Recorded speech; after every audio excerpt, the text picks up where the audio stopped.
સત્સંગ શ્રેય વધેરણી નામ, જે સત્સંગનું શ્રવણ કરે છે એ શ્રેયને વધારે છે, એના પુણ્યોને વધારે છે. સાથે જ એ પણ કીધું છે કે નાયમાત્મા પ્રવચને ન લભ્ય ન મેધયા ન બહુલા સુટેન યમય વેશ વૃણતે તે ન લભ્ય. કે જે આત્મા છે એ આત્માનું વર્ણ કેવી રીતે થાય? તો નાયમાત્મા પ્રવચને ન લભ્ય ન મેધયા ન બહુલા શ્રુતેન.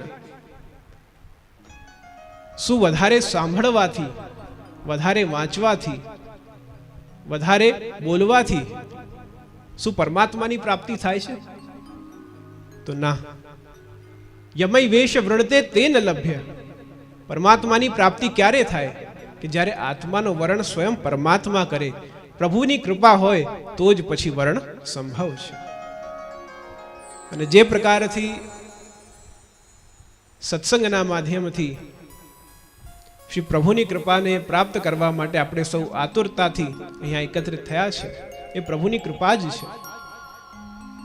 કૃપા વગર આપણે ઈચ્છા કરી શકીએ છીએ, પણ પૂર્ણ કરવું તો શ્રી પ્રભુની કૃપાથી જ સંભવ થાય છે. એ જ પ્રકારે જ્યારે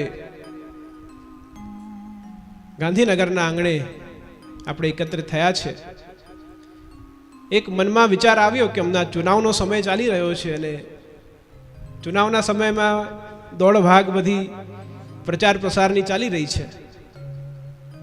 પણ જેમ ચુનાવ એટલે સિલેક્શન, જેમ આપણે કોઈનું સિલેક્શન કરીએ છીએ, જે આપણાને ગમતો હોય એનું સિલેક્શન આપણે કરીએ, એ જ પ્રકારથી જે પ્રભુને પ્રિય જીવ છે એ પ્રિય જીવનું સિલેક્શન શ્રી મહાપ્રભુજી કરે છે અને પછી પુષ્ટિ ભક્તિ માર્ગમાં જોડે છે.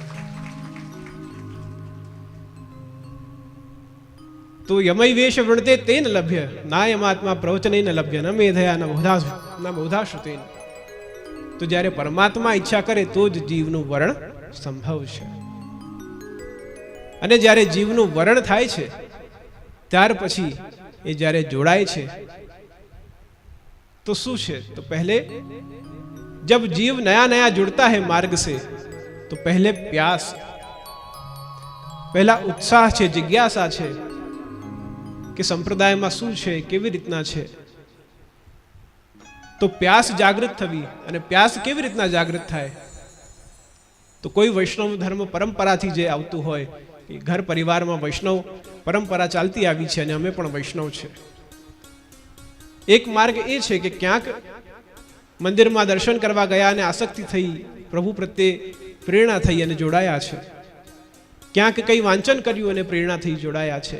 ક્યાંક કંઈ દૃશ્ય જોયા અને આપણે જોડાયા છે.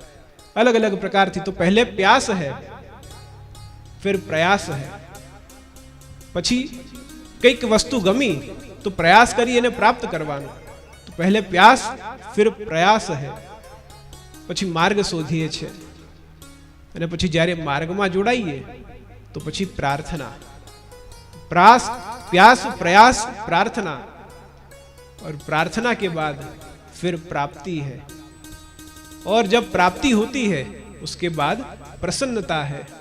જ્યારે પ્રભુ મળી જાય પછી આનંદ છે. તો પ્રસન્નતા, અને પ્રસન્નતા પછી પ્રસાદ છે. અને આપણા ત્યાં તો પ્રસાદ નહીં પણ પ્રસાદને પણ મહાપ્રસાદ કહેવાયું છે. જીવ માટે સૌથી મોટું પ્રસાદ શું? એક પ્રસાદ મહાપ્રસાદ છે અને એક પ્રસાદ અચીવમેન્ટ છે. અને અચીવમેન્ટ શું? તો સૌથી મોટી પ્રાપ્તિ એક વૈષ્ણવ માટે શું હોઈ શકે? કે એ પ્રભુને પ્રાપ્ત કરી શકે, પ્રભુની સેવા કરી શકે. એનાથી વધારે અચીવમેન્ટ, એનાથી વધારે પ્રસાદ મોટું એના જીવનમાં બીજું કંઈ ન હોઈ શકે. આપણા ત્યાં જ્યારે ઠાકોરજીને ભોગ ધરવા માટે સામગ્રી આવે છે તો એ આખા એક પ્રોસેસથી લઈને પસાર થાય છે. સૌથી પહેલા બજારથી, માર્કેટથી વસ્તુ આવે તો એને સીધું કહેવાય. પછી એ સીધું જ્યારે શુદ્ધ થાય, એને શુદ્ધ કરીએ, ખાસા કરીએ, એ શુદ્ધ થયા પછી એ સિદ્ધ થાય.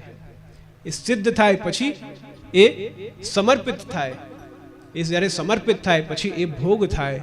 એ ભોગ થાય પછી એ ઠાકોરજી ભોગ આરોગે અને એના પછી એ પ્રસાદી થાય છે, અને જ્યારે એ પ્રસાદી જ્યારે જીવ સુધી આવે છે એ પછી મહાપ્રસાદ થઈ જાય છે. તો એક પ્રોસેસ છે. તો એ જ પ્રकारથી પહેલે प्यास है, फिर प्रयास है, फिर प्रार्थना है, फिर प्राप्ति है, फिर प्रसन्नता है और फिर प्रसाद है. અને આ પ્રોસેસથી જ્યારે જીવ નીકળે છે ત્યારે કઈ કામના કરે છે કે પ્રભુની પ્રાપ્તિ જીવને થાય, પણ કેવી રીતે થાય? તો પ્રભુથી શું વિનંતી કરે?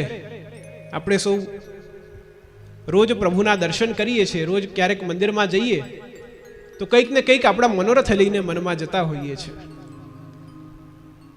ક્યાં તો વ્યવસાય રિલેટેડ હોય, કાં તો પારિવારિક હોય, કાં તો કંઈક ઈચ્છા હોય, માંગણી હોય, ક્યાં તો કંઈક પરિસ્થિતિ એવી હોય, ક્યાં તો સ્વાસ્થ્ય રિલેટેડ કંઈ પ્રોબ્લેમ્સ હોય, કંઈ ને કંઈ મનમાં આપણે પ્રાર્થના લઈને પ્રભુ પાસે જતા હોઈએ છીએ.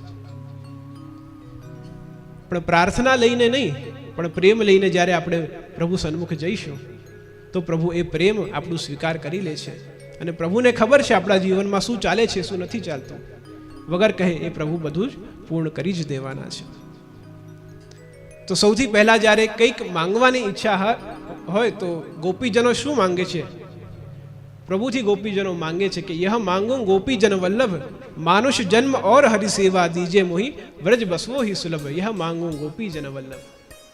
ગોપીજન પ્રભુને વિનંતી કરે છે કે એમ તો કહેવાય છે કે લૌકિક વસ્તુ માંગવી નહીં, પણ આમાં એક લૌકિક વસ્તુ માંગે છે કે યહ માંગું ગોપીજન વલ્લભ, માનુષ જન્મ, કે મને મનુષ્ય જન્મ જોઈએ છે. એ લૌકિક વસ્તુ જોઈએ છે, પણ કેમ જોઈએ છે? તો પ્રભુ આપની જ સેવા માટે જોઈએ છે. માનુષ જન્મ और હરિ સેવા. પ્રભુ મને મુક્તિ મળી જશે, તો મુક્તિ મળ્યા પછી મને ખબર નથી કે હું ક્યાં જવાનો છું, શું કરવાનો છું, આપની સેવા કરી શકીશ કે ન કરી શકું. પણ માનવ જન્મ મળશે અને એમાં પણ પ્રભુ વૈષ્ણવ રૂપે આપની સેવા કરી શકીશ, એનાથી ઉત્તમ મને બીજું કંઈ નથી જોઈતું. દીજે મોહી વ્રજ વસવો હી સુલભ, યહ માંગો ગોપીજન વલ્લભ. એક તરફ જીવ આ કહે છે, આ વિનંતી કરે છે પ્રભુ ચરણોમાં, અને એક તરફ જીવની દશા કેવી છે? તો વેદ કહે છે દુર્લભો માનુષો દેહો દેહી નામ ક્ષણ ભંગુર. કે એક તો મનુષ્ય દેહ પ્રાપ્ત થવું અતિ દુર્લભ છે. 84 લાખ યોનિઓમાંથી કયું જન્મ મળે જીવને, એ જન્મ પ્રાપ્ત કરવું, અને એમાં પણ મનુષ્ય જન્મ પ્રાપ્ત કરવું અતિ દુર્લભ છે. તો દુર્લભો માનુષો દેહો દેહી નામ ક્ષણ ભંગુર. અને મનુષ્ય દેહ મળી પણ જાય તો ક્ષણ ભંગુર છે, ક્યારે આ સમાપ્ત થઈ જાય એ કંઈ કહી ન શકાય. તો આવી પરિસ્થિતિમાં શ્રી મહાપ્રભુજી જે પરિસ્થિતિમાં જીવ છે, જે સમયમાં જીવ છે, જ્યાં પણ છે, જે પરિવારમાં રહે છે, જે સમાજમાં રહે છે, જે દેશમાં રહે છે, જે સમય રહે છે, જે કાલમાં રહે છે, તો એ કાલમાં રહીને એને પ્રભુની પ્રાપ્તિ કયા પ્રકારથી થઈ શકે? એટલા માટે જ કહેવામાં આવ્યું કે માર્ગોયમ સર્વ માર્ગાનામ ઉત્તમ પરિકીર્તિત. કે માર્ગોયમ સર્વ માર્ગાનામ, કે જે પુષ્ટિ ભક્તિ માર્ગ છે એ બધા માર્ગથી ઉત્તમ કેમ છે? કારણ કે અહીંયા સંન્યાસની વાત નથી કે ઘર છોડીને તમે બહાર જાઓ, તપસ્યા કરો, જપ કરો, ખાવા પીવાનું છોડી દો તો જ તમને પ્રભુની પ્રાપ્તિ થશે. એ માર્ગ શ્રી મહાપ્રભુજીએ નથી બતાવ્યો. શ્રી મહાપ્રભુજી આજ્ઞા કરે છે કે તમે જેમ છો, જ્યાં છો, જે તમારું નામ છે, જે તમારું એડ્રેસ છે, જે તમારું પરિવાર છે, જે તમે રહેતા હો ત્યાં રહીને અને તમે ઘરમાં જ પ્રભુને પધરાવીને જે વર્ષોની તપસ્યા પછી પ્રાપ્ત થાય છે એ જ પ્રભુને બ્રહ્મ સંબંધ લઈ તમે તમારા ઘરે પધરાવી અને બાલ સ્વરૂપે સેવા કરો. એનાથી ઉત્તમ માર્ગ બીજું કંઈ જ નથી. તો અહીંયા શ્રી મહાપ્રભુજી આજ્ઞા કરે છે प्राप्त करवा माटे कुछ छोड़ने की जरूर नहीं है, कुछ तोड़ने की जरूर नहीं है. कुछ छोड़ने की जरूर नहीं है, कुछ तोड़ने की जरूरत नहीं है, लेकिन अपने आप को उसकी ओर मोड़ने की जरूरत है. तो आ संसार में ज्यां छे जेम छे एम ज आपणे रहीए, पण पोतानी जातने एना तरफ जो मोड़ी लईए तो पछी जीवन जीवानी एक अद्भुत ज कला छे, एक अद्भुत ज आनंद छे. એ જ આનંદ પ્રાપ્ત કરવા માટે એકવાર એક શિષ્ય એના ગુરુ પાસે જાય છે અને એના ગુરુને શિષ્ય આવીને કહે છે કે જેટલું પણ મને અભ્યાસ અધ્યયન કરવાનું હતું એ બધું જ મેં પર્યાપ્ત કરી લીધું છે. વિવેકશીલ પણ હું છું અને સાથે સાથે સાચું ખોટું શું છે એનું પણ જ્ઞાન મને છે. પણ વસ્તુ એ છે કે અભ્યાસ પણ કરી લીધો, વિવેકશીલ પણ છું અને સાચું ખોટું પણ હું ઓળખું છું. પણ વસ્તુ એ છે કે મારા માતા પિતા મને હજી પણ કહે છે કે તું સત્સંગનો આશ્રય ન છોડતો. તો કેમ આટલું બધું મેં વાંચન કર્યું, બધું જ સમજ્યો, સાચું ખોટું પણ ખબર છે, પણ સત્સંગ કેમ કરવાનું કહે છે મને? તો ગુરુ એક કામ કરે છે, કંઈ બોલતા નથી, પણ બાજુમાં એક હથોડી પડી છે, એ હથોડી લે છે અને નીચે જમીન પર એક છીંકો બાંધેલો હોય છે, એ છીંકા પર એ હથોડી મારે છે. જેમ એ હથોડી મારે એમ એ સમજતો નથી અને વિચાર કરે છે કે ગુરુએ ઉત્તર ન આપ્યો, પાછો જતો રહે છે. બીજા દિવસે પાછું આવે છે, ગુરુને આ જ પ્રશ્ન પૂછે છે. ગુરુ ફરીવાર હથોડી લઈ અને છીંકા પર મારે છે. હથોડી મારે છે, ખૂંટી પર હથોડી મારી ફરીવાર વિચાર કરે છે કે ગુરુનું કદાચ આજે પણ મૌન છે, ગુરુ ઉત્તર નથી આપતા, ચાલો કંઈ નહીં, કાલે આવીશ. ત્રીજા દિવસે ફરીવાર ગુરુ પાસે આવે છે, આ જ પ્રશ્ન પૂછે છે. ગુરુ ફરીવાર હથોડી લઈ અને ખૂંટી પર મારે છે. અને જેમ મારે, હવે એની પેશન્સ તૂટી જાય છે શિષ્યની, કે ગુરુ 3 દિવસ સુધી હું આવું છું અને આપને પ્રશ્ન પૂછું છું કે સત્સંગ બહુ કર્યું, વાંચન બહુ કર્યું, વિવેકશીલ પણ છું, પણ હજી કેમ મારા માતા પિતા સત્સંગનો આશ્રય લેવાનું કહે છે મને? ત્યારે ગુરુ કહે છે કે જેમ આ ખૂંટી પર હું રોજ પ્રહાર કરું છું, એ પ્રહાર હું એની પકડ મજબૂત કરવા માટે કરું છું કે જ્યારે કોઈ પણ પશુ પક્ષી આ ખૂંટીથી બંધાય ત્યારે એના ખેંચવાથી આ ખૂંટી નીકળી ન જાય, એના માટે રોજ આના પર હું પ્રહાર કરું છું. એ જ રીતે રોજ જ્યારે સત્સંગનો પ્રહાર આપણા હૃદય પર થશે ત્યારે પ્રભુની પ્રાપ્તિ, પ્રભુની પ્રેમ, પ્રભુની પ્રસન્નતા ક્યારે પણ આપણાથી દૂર નહીં જાય. એટલે સત્સંગનો આશ્રય લેવો નિત્યતમ જરૂરી છે. એ જ સત્સંગનો આશ્રય જ્યારે આપણે લઈએ છીએ, આપણે જો જોઈએ તો પૂર્ણ પુરુષોત્તમ સ્વરૂપે ક્યારે પણ સેવા નથી થઈ. કાં તો બાલ સ્વરૂપ કૃષ્ણની સેવા થઈ છે, અથવા તો પછી વૃંદાવન વિહારી કૃષ્ણ, યુવાન કૃષ્ણની સેવા થઈ છે, અથવા તો પછી મથુરાધીશ શ્રી કૃષ્ણની સેવા થઈ છે, અથવા તો દ્વારકાધીશ શ્રી કૃષ્ણની સેવા થઈ. પણ ક્યારે પણ પૂર્ણ પુરુષોત્તમ શ્રી કૃષ્ણની સેવા, કારણ કે જીવ સંભવતઃ પૂર્ણ પુરુષોત્તમની સેવા ક્યારે પણ કરી ન શકે.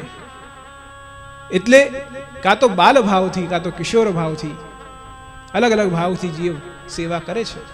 અને એ સેવામાં જેમ આપણે વાંચન કરીએ તો સેવાનો પ્રારંભ, પ્રભુની પ્રસન્નતાનો, પ્રાપ્તિનો પ્રારંભ ક્યારથી થાય? તો જ્યારે જીવ બ્રહ્મ સંબંધ લે ત્યારે એની પ્રારંભિક અવસ્થા છે.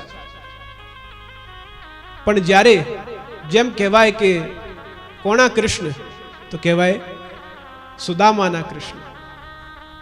કોના કૃષ્ણ? તો સૂરદાસના કૃષ્ણ. કોના કૃષ્ણ? તો મીરાબાઈના કૃષ્ણ. કોના કૃષ્ણ? તો દયારામના કૃષ્ણ. કોના કૃષ્ણ? તો અર્જુનના કૃષ્ણ. કોના કૃષ્ણ? તો રાધાના કૃષ્ણ. પણ જ્યારે કૃષ્ણ કોણ? તો કૃષ્ણ મારા કૃષ્ણ.